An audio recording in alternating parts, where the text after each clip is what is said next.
What's up, everybody? Welcome back to the Juicy GG podcast. Going to be talking about some AAA games today with Knight Noble 24 from my server, and Knight's been with us for a long time, one of the OGs, and he's got some good takes on these AAA games and what's going on in the community. But first, Knight, welcome.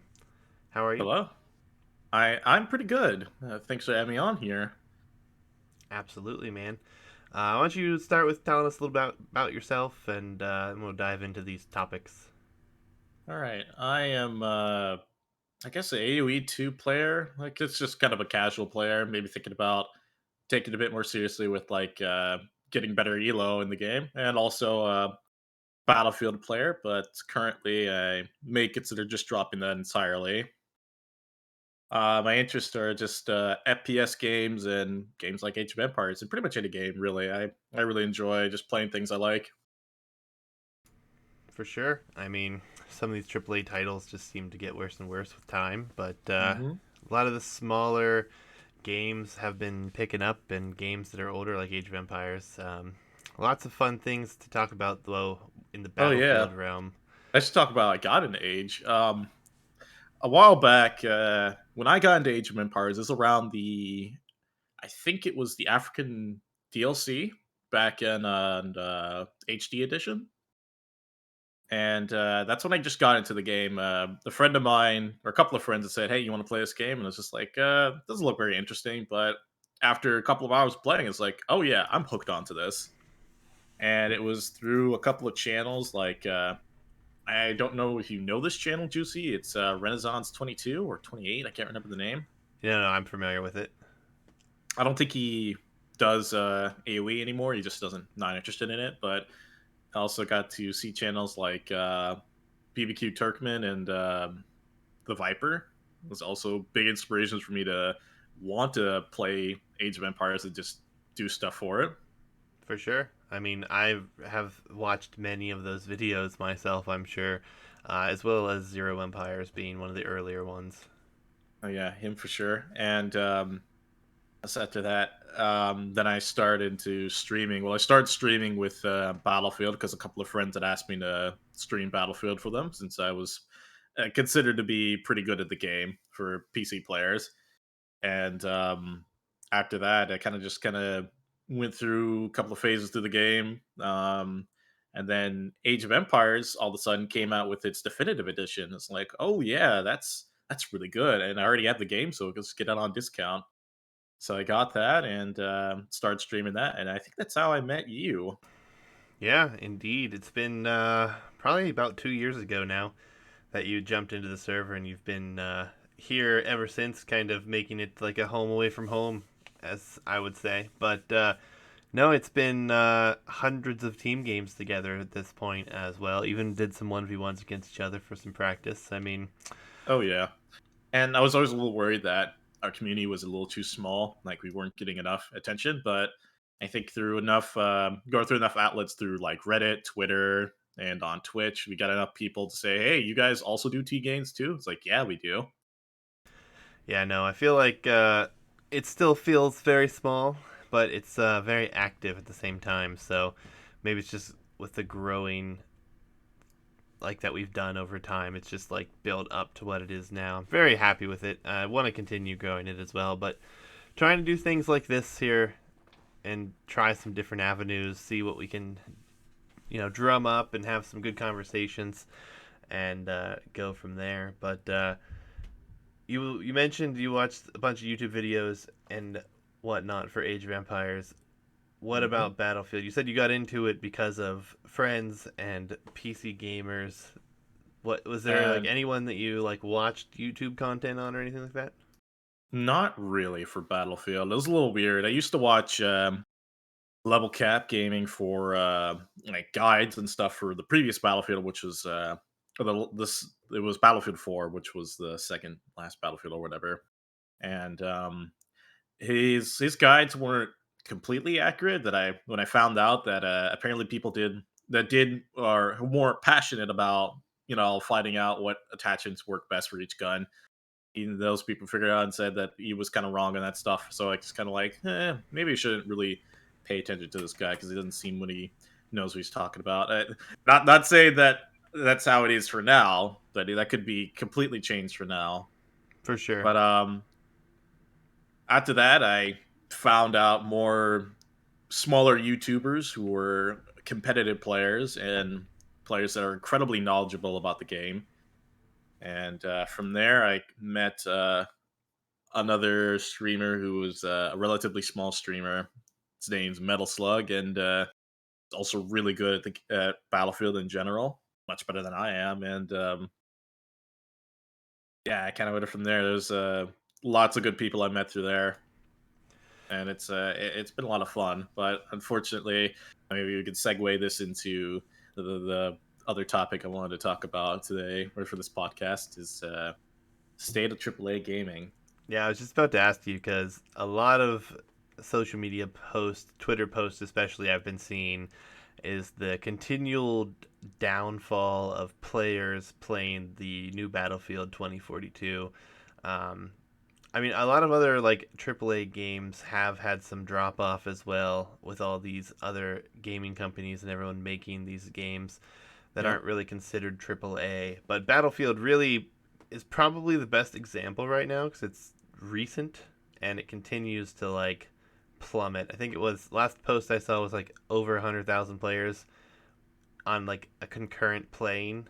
It was like a peak for the day, and now it's down like below 5,000 for PC players. It's gotten as low as 1,000, probably even lower. Yeah, and that's That's just how. insane to me to believe that they release this game, get people to Well, pay this money, and now it's just like in a year, I think it'll be playable. and for my knowledge and my perspective on it, I knew a lot of people that had experience and knew devs of the previous games, and it comes down to a lot of arrogance and a lot of self pride, and more or less like that mentality that you can do, cannot do anything wrong here, and everything you make is perfect.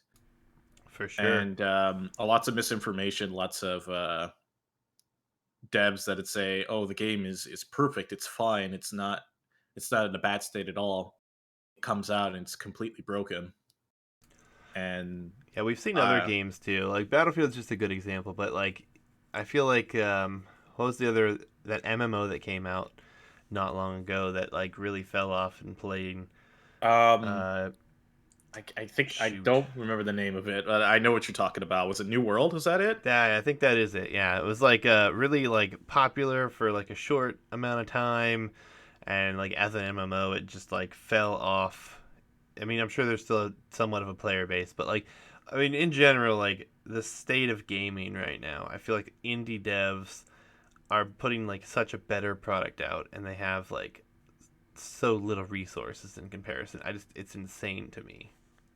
Yeah, and the excuse for COVID, and now, not to say that it doesn't affect the working environment, it totally does, but you can't use that as an excuse forever for releasing an unfinished game.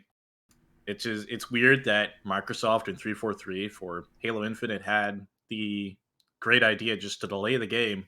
I mean, as of right now, Halo Infinite is was probably it had higher numbers for its initial launch because it was free to play, so everyone could play it. But now it's sitting around like I say 7,000 to 10,000 players, which is a lot better than Battlefield, but it's not ideal. For And sure. I think it's more similar stuff with Battlefield, and not to that much extent, but it's more. There's just not enough stuff coming out to keep players' attention like on focused on the game. There's not enough things to do in the game, and I think maybe for AAA gaming in general, for like these big titles, they need to just take their times with it instead of saying let's just rush to meet deadlines because that's never going to work. Yeah, I actually miss it when like games like Assassin's Creed would come out like once every like 2 to 3 to 4 years even. I feel like we got so much better gaming like out of those games as well because there was so much more time put into them. I mean, now it's like every month there's like a big title being released. Like it's kind of nuts, but I mean, everyone keeps buying these games and keeps playing them regardless, it seems. Yeah. But it feels like in the last like 6 or 8 months, we've really seen like a real like downfall in like some of these big titles coming out and players just not staying with them. I Yeah. mean, I mean, even the newest COD, which will always outsell Battlefield, and even talking about sales numbers for Battlefield 2042, and then seeing the news articles about the EA being disappointed in the sales numbers for it. I mean, it's not like they really care because they always have FIFA and Madden to fall back on, and it shows because people are still buying those games up. $60 plus with microtransactions, and they will continue to buy them up no matter how bad we say those games are and or how copy and paste they are. yeah, I mean, it's kind of nuts to think about it that way because I mean, EA really makes a ton of money on those games, and diving into like some issues with their games, they just aren't too worried about it. They, like you said, meet the deadline, and they're just simply happy to throw the product onto the shelf and hope for the best and hope the fan base buys it up and plays it, which is just kind of nuts. And I think it's just kind of like the state of gaming as a whole right now. Yeah, and it gets worse when there are clearly some devs that are more passionate, but they're not in leading roles. Which was this was a big problem in the previous Battlefield, which was Battlefield 5. I know you probably have a lot of experience with that. I Yeah, don't I know if mean, you I got it on played launch. it like for maybe like 80 hours at most. FPS shooters are not like my main focus whatsoever, but Hmm. I did enjoy Battlefield 5 for the time I spent with it. However, I did like Battlefield 1 more than 5 by a long shot, Um, honestly. Battlefield 5 and its initial launch was not received well, and not as bad as 2042, but it wasn't received well. There's a lot of issues with the game present, and the developers at the time were well. Some of the head devs were like, "Oh, we're worried about player churn and stuff like that, or we're not meeting sales numbers for what is it for Christmas or whatever or holiday sales." So we're gonna do massive changes to the game that players don't agree with, and then double back and then back off of it once we realize the player base doesn't like it, and then like another year later do the exact same thing and then completely ignore the players. Now this was after some of the devs that were in charge of stuff like that had left because they didn't really agree with stuff like that, or had really honestly looking for just doing their own thing, their own projects, their own making their own games and becoming, like you said, indie game studios. Yeah, it's kind of interesting too because we've seen like Microsoft making big acquisitions as of late. I mean, they just acquired Activision, which is huge. I Hmm. mean, and it's like obviously Microsoft, PlayStation, whoever, like these big gaming industry companies are going to be able to purchase these companies. And I'm really curious to see what like the outcome is here because we've seen a lot of studios eaten up by these big corporate entities, and sometimes it works out for the better, sometimes it doesn't. So I think the obviously a lot of big fans with Activision and uh, Blizzard, so it's kind of curious. I think the biggest example of it could going wrong is the Microsoft purchasing Rare back in like early 2000s, Yeah, for sure. and the list of games, they came out with like 5 games and like one remaster, and only the remaster was received well, and the others weren't received so well. And after that, it was a live service game, like it was like Sea of Thieves, and that wasn't received well on launch. And that was like Rare's like premier AAA game, and it wasn't like finished. It was buggy, and it kind of goes to the same thing I was talking about earlier with Battlefield. It's like some of the devs that were more passionate just didn't agree with what was going on and just left to go do their own thing.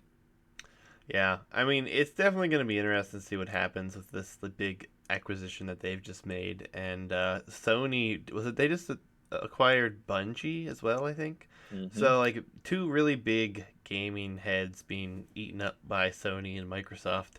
Obviously, those two in competition with each other, and we can debate about that all day long. And it's really whatever you prefer, in my opinion. But Yeah, I could care less what console you like, what game you like. It's all up to you. Yeah, I mean, and it's been kind of interesting to watch that over like the last like 10, 15 years even, because every time one system has to come out for Microsoft or for PlayStation, like there's always one right behind it for the other company. And honestly, I've kind of gotten tired of buying consoles. I would prefer to just upgrade my PC at this point with Yeah. the 500 bucks it costs for a new console, really. And speaking of other AAA gaming studios, I mean, you talked about how Battlefield is inconsistent with going over from like you can see for like going from BF1 to 5 to 2042. It seems like it's kind of all over the place. It doesn't really flow well in terms of like follow up games, and it feels like it's just kind of going in any direction it wants, just all over the place. Not to mention the issues and like lies about the game, saying that oh it's finished and we're ahead of schedule too. It's like you guys can't say that. Like you can't tell that to like an article or a news article and like on Twitter and say oh yeah the game's finished and just lie. Just so people will like foolishly spend way too much money on a AAA game. Though to be fair, the beta was a big red flag, and I'm glad I wasn't one of those people because Dice and EA have taught me a valuable lesson and never pre-order a game ever. I mean, I don't know about ever. There are some There interesting are there are titles out some there games. Some games can be good, but from these big companies, it's really hard to trust them. for I sure. mean, I claim or see Dice as completely untrustworthy. The current Dice as of right now, and maybe I would have said something different if it was still the same Dice from back in the Battlefield 3, 4, 1 days.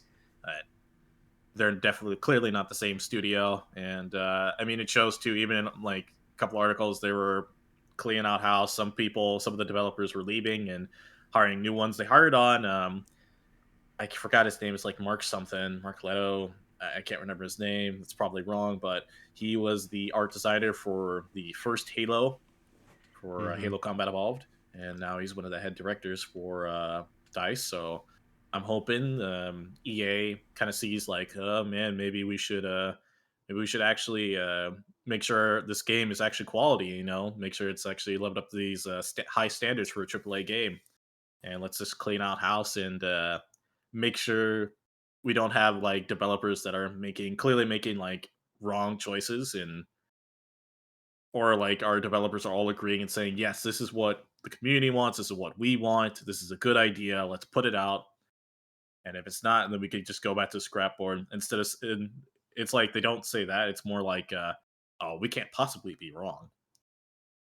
For sure, and actually, like, I actually prefer like we get games on Steam that are like in early access but aren't fully released yet. Oh yeah. Like Project Zomboid, for example, has been like a really good one that I've seen a lot of people playing lately with their like multiplayer patch and like their biggest update to date.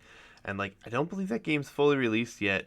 I'm not 100% sure because I haven't played that one specifically, but Yeah. like it's like really when you get a game like that that's in pre-access that's on Steam, it's like, well, you know they're working on it. It hasn't been fully released yet, but you can still buy it, play it, and like even sometimes provide feedback. And I really like how that works on Steam a little bit more so than like these major companies coming out with these games that are like major titles. And like you said, that Battlefield 2042 beta, I saw it and I was gonna play it. I had like a 10-hour trial on Game Pass. I could have played it, but after watching like maybe 20 minutes of it, I was like, no, it's not even worth my time to even Be try glad you it. didn't, because apparently at the time the Xbox version for both Xbox versions for Battlefield's Yeah, beta had seizure-inducing issues. yeah, I heard So that. constant flashing, constant bugs and issues, and some bugs were there are even more bugs on the Xbox version compared to the PC port. Yep, yep, and I have one And of the older Xboxes too, not this new generation, so oh, then it was even worse. it was even worse than what I heard. I mean, I know some relatives that played it, and a couple of my cousins reported back because we were thinking about all buying it to play together, and Yeah, they and both texted me and they're like, "Don't buy it. Don't even buy it. Don't. It's not worth it." I'm like, "Okay." I'm like glad I and didn't that's spend my another time there. thing.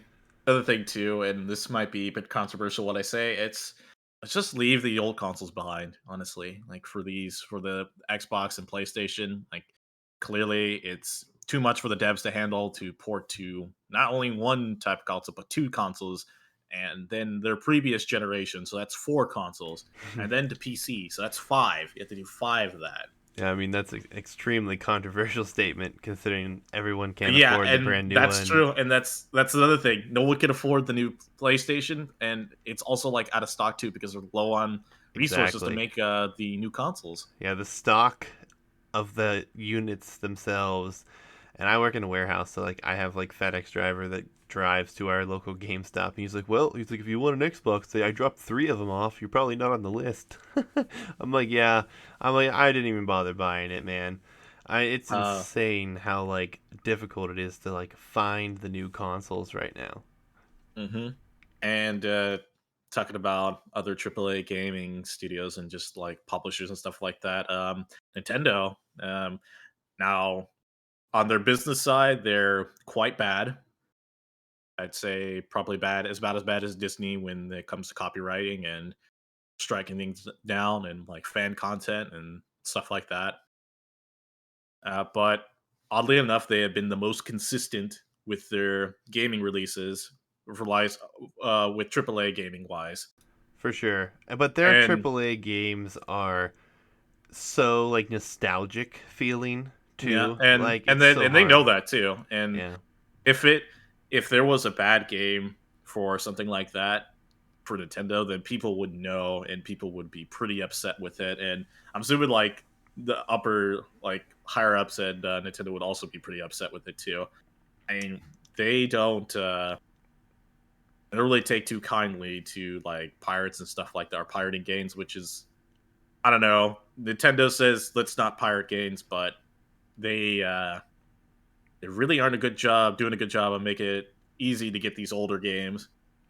Yeah, I mean there's a good bit of things that I like what Nintendo does, but the fact that like Breath of the Wild, the biggest like release for a Zelda game in like what I don't even know when the last big release was for it other than Breath of the Wild.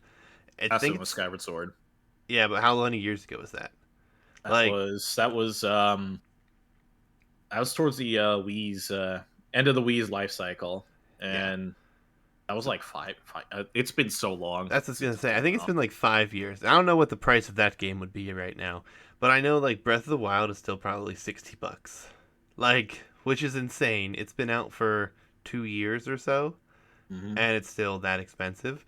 Now, I will say that is one of my favorite games of all time, and it's worth the $60 if anyone wants to pick that up. But the Breath of Yeah, the but Wild 2 is going to be coming out, so might want to just hold that $60.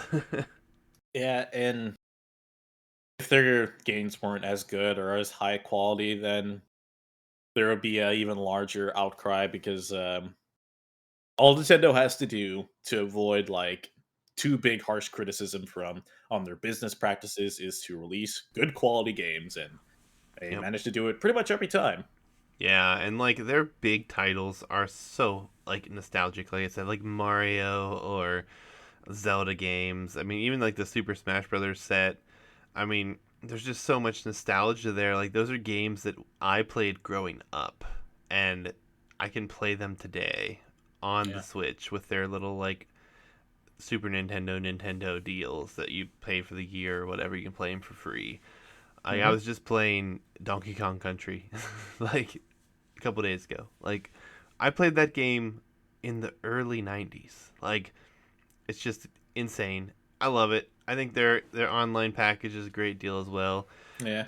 But yeah, like you said, like the way that they do things is completely different, and a lot of it I like. But like the cost of the games right now that are like older just sucks, honestly. Yeah. It's like you got that old cartridge for your favorite game on your Nintendo 64. You like to play it on, say, your Switch or something. Well, you got to pay a subscription first. Yep. And then there's even a slim chance that game is even on there if it's not in current rotation for games for that month. And I don't agree with that at all. I would say why not just, you've had good emulator or people that done good emulators for your consoles before, and you've shown that like with the Wii and the Wii U, you ported several old Nintendo, Super Nintendo games onto your stores that people would just buy. I'm not sure why it's changing slightly now, but it's still a little disappointing to see. But at, in comparison to what Microsoft and especially EA, Dice, and I guess Activision is doing, I would say they're better off currently. And those problems are like a little small compared to the lack of quality assurance with AAA games from those publishers. Yeah. No, and it's been interesting. I mean, the gaming industry as a whole, with how things have changed in the last decade alone, has been just crazy. I mean, a lot of games come out now and they're free games, and you have to buy like in-game skins or whatever for your guns or characters, and like that's like the biggest way they make money. I think Fortnite has made more money than any video game doing that, which is crazy to me that that's how they make their money. Oh But yeah, it's so crazy that games will are willing to forget who they are and their own identity just to chase that trend for to maximize as much profit as possible.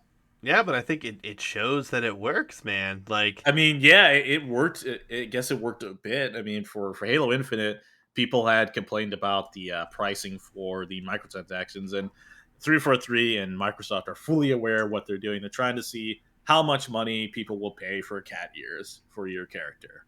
absolutely. And And if they people could get do it. away with 10, then it's never going down. But if there's enough outcry, then they'll be like, all right, you know what? I'll bump it down to $3. $3, and people buy it up. It's like, okay, yeah, we're good. Yeah. They know what they're doing. It's not like, oh, we don't know. We have no idea what we're doing. We didn't know you guys wouldn't like this. It's like, no, you guys completely know what you're doing. Yeah. No, and they do. And I think it's part of like as like someone who was a purchaser of some of these games, like I personally don't buy anything for skins or anything like that. I mean, I did play some MMOs where I'd buy like the value pack or like the pack that like helped you with the market prices and Mhm. storage and stuff like that, but like that was like, $10 for a month. And like it was only if I was really playing the game like a ton, which I haven't done an MMO in a long, long, long time. But regardless, like that's like another way people just make money with video games. It's honestly kind of crazy. A lot of people probably go way overboard and spend too much money on certain games, in my opinion. Yeah, and I mean, it's not really. I mean, it's up to them. There's nothing that tells them you can't do that. For sure. And Mhm. I don't think there ever will be anything that tells them that. Though, I mean, you've seen in recent time, and to bring up EA and Dice again, because I swear they're suckers for it.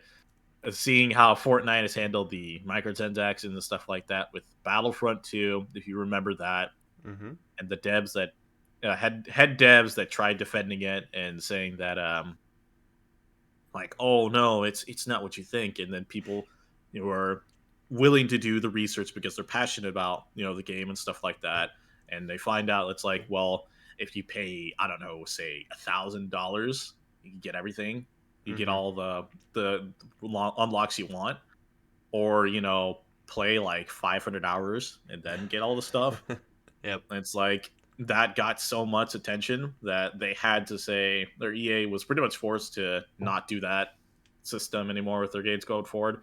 I think it's still in for like, well, probably not as bad for like FIFA and Madden, but it's still pretty egregious, and it shows that like those games are the ones making the money, not Battlefield anymore, which is depressing to see my one of my personal favorite franchises go down so bad because of poor management and lack of waiting for a polished game, For sure. and greed, really, that too.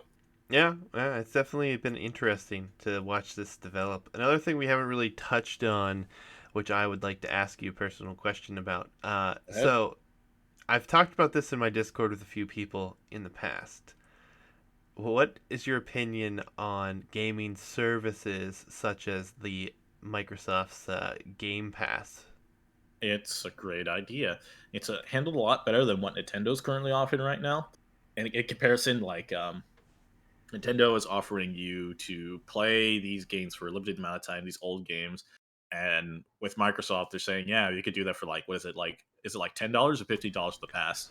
Um, I think it's like 9.99 for like Yeah, the basic pass, which also gives you like your what used to be called Xbox Live Gold, where you could just play online, and now it's like included with Game Pass for 9.99. And then there's a 14.99 option that's like the ultimate, which is like PC and uh, yeah. Xbox as well. And Microsoft and was it Phil Spencer has been pretty public about it, is saying like, yeah, we should keep these old games. We should like make it easier like to find them on our consoles, and I think that's what Microsoft's gonna do going forward, and I think they're gonna be leading the way on that, while Nintendo is struggling with that because they're either too stubborn on it, or they're thinking that, well, it's one of those rare unique games, so Yeah. maybe nostalgia will blind you guys enough to want to pull out your old console, pull off the dust on it, and put in the cartridge or whatever.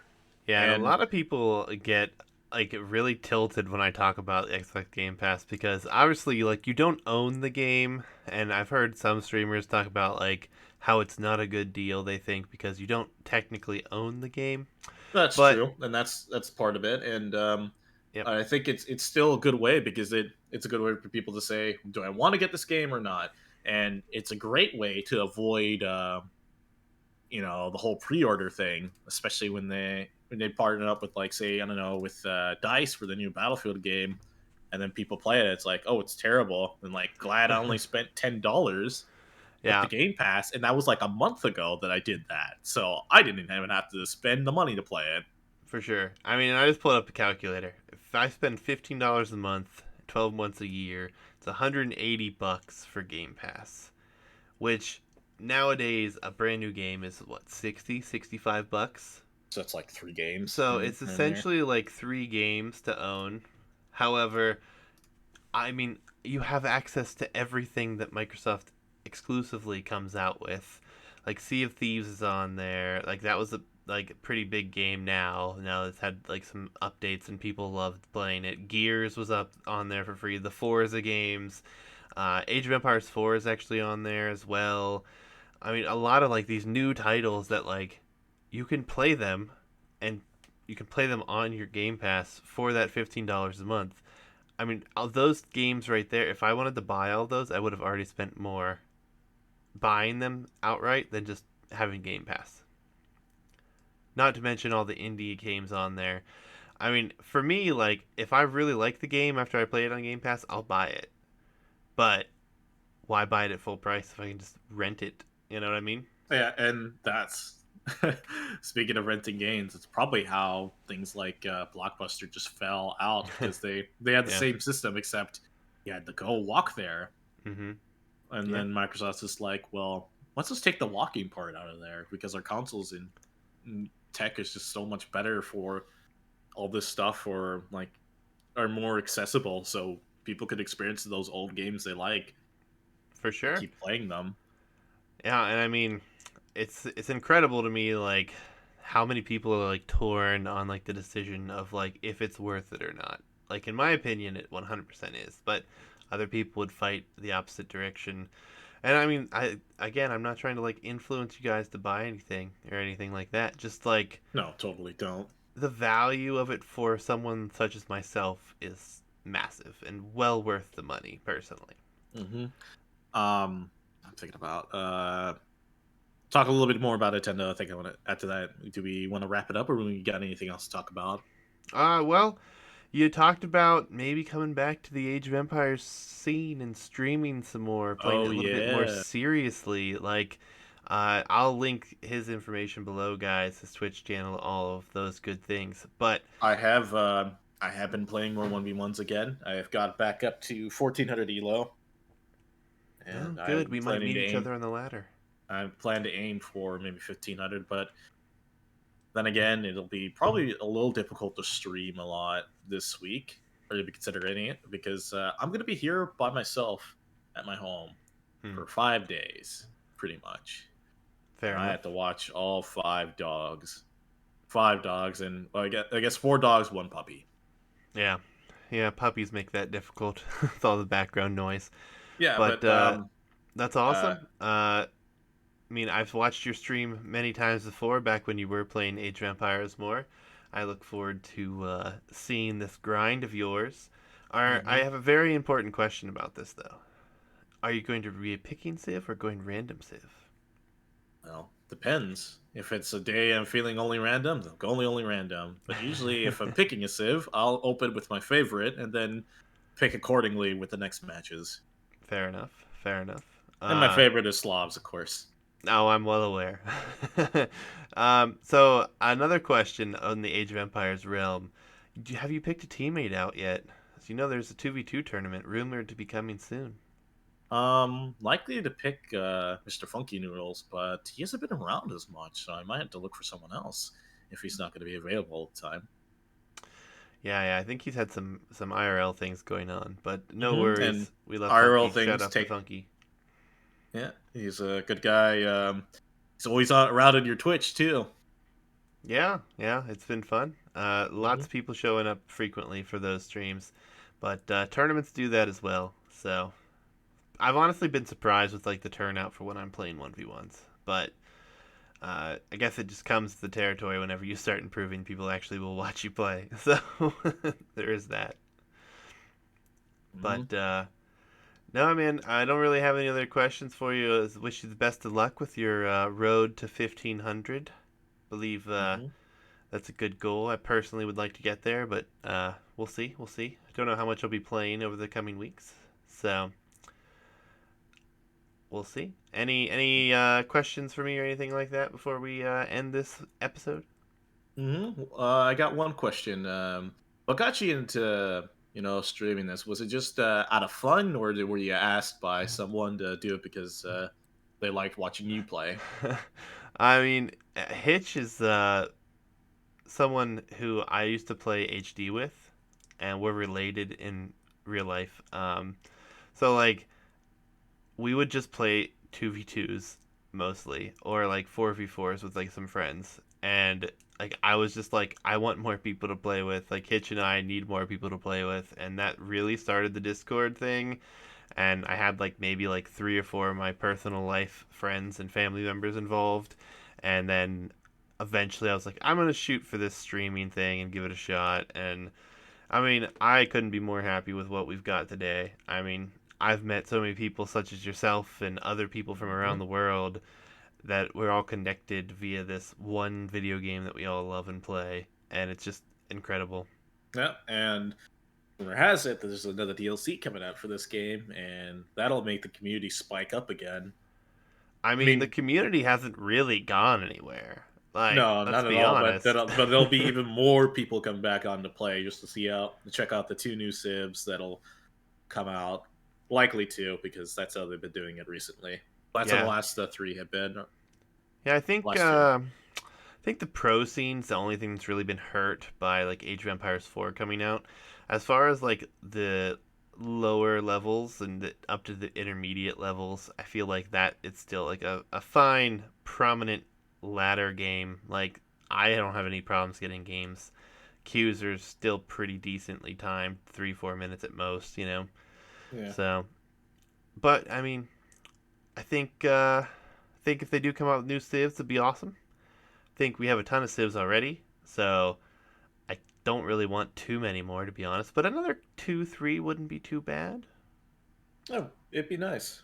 Honestly, until we run out of sub clans and like tiny civilizations that for some reason have a big impact on stuff when they're realistically or part of this civilization, but they could do it because that just works so well for AoE2's gameplay loop because how Age 4 and 3 have been handling it. They want to take a more slightly realistic approach and kind of mix in civilizations that were a part of one civilization.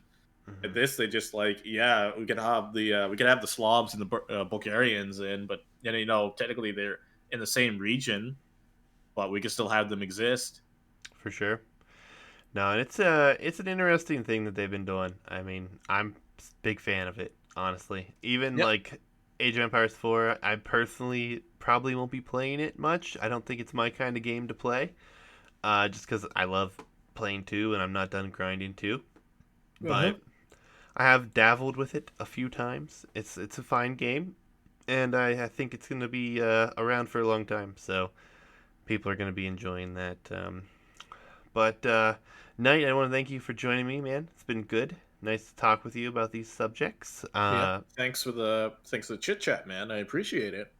Anytime, anytime. I very much look forward to the one with Weasel. What do you got? I hope it's gonna be a lot of fun to talk about that one or watch Yeah, it. Weasel has like a very interesting topic as well. We're gonna talk about like the mental stress and like the panic mode as he is always in when playing Age. He's been doing He's better panic lately. mode 24/7. Know what you Yep. mean? But we're gonna talk about some of like the mental facilities like needed to like play games like this, and like it's gonna reflect on personal, experience on that one. So it's gonna be a ton of fun. But that's going to do it for this episode of the Juicy GG podcast. It's been a lot of fun, guys. We'll have another episode coming up, like I said, with Weasel, also a local member in the Discord, another OG. But yeah, great times. Links for Night Stream will be in the links will be below the God, stream I can't here. my bios. Oh no. And anything to close out there, Night? Um, it's been a joy being a part of this community, man. I hope it continues to grow, and I hope to see your channel grow even more, so you get to see more people in the Discord and have even more tournaments, more bigger 1v1 tournaments and bigger team game tournaments. And I don't know, rumor has it that Jabari got some very high level players for more tournament action. Yeah, yeah. We're stepping it up a little bit. It's going to be fun. But that's going to do it for us this time, guys. Catch the next episode, and we'll see y'all here pretty soon. Later, See guys. ya.